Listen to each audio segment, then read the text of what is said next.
नमस्कार. मकर संक्रांतीच्या आपणा सर्वांना हार्दिक हार्दिक शुभेच्छा. मित्रांनो, मकर संक्रांती हा केवळ सण नाही तर खगोलीय बदलाचा एक महत्त्वाचा संकेत आहे. मकर संक्रांतीबद्दल असलेला समज गैरसमज हे दूर करण्यासाठी आपला हा व्हिडिओ जास्तीत जास्त मित्रांना शेअर करा, लाईक करा आणि कमेंट करायला विसरू नका. कारण मकर संक्रांतीबद्दल खूप लोक वेगवेगळ्या पद्धतीच्या भीती, वेगवेगळ्या पद्धतीचे दोष आपल्याला सांगतात, पण असा कुठलाही प्रकार आपल्या शास्त्रामध्ये उल्लेख दिसलेला नाही. या दिवशी सूर्य धनु राशीतून मकर राशीमध्ये प्रवेश करतो, याला आपण उत्तरायण असं म्हणतो, ज्यामुळे सकारात्मक ऊर्जा वाढते. ज्योतिषशास्त्रानुसार मकर संक्रांतीपासून शुभ कार्यांना प्रारंभ करायला योग्य वेळ सुरू होते. तिळगुळाचे सेवन केल्याने केवळ शरीराला फायदा होतो असं नाही, तर हा शुभ काळात सकारात्मकता आणि सौहार्द वाढवतो. सूर्याची पूजा आणि दानधर्म केल्याने पितृदोष कमी होतात आणि भाग्य उजळतं. विशेषतः या दिवशी गहू, तांदूळ आणि तिळाचं दान शुभ मानलं गेलेलं आहे. 14 जानेवारी 2025 रोजी सकाळी 8:55 ते 4:55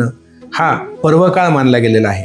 तर मित्रांनो, या मकर संक्रांतीला निसर्गातील सकारात्मक बदलाचा फायदा घ्या आणि तुमचं जीवन आनंदमय आणि समृद्ध बनवा. तिळगुळ घ्या, गोडगोड बोला, तुमचं भविष्य तेजस्वी होवो.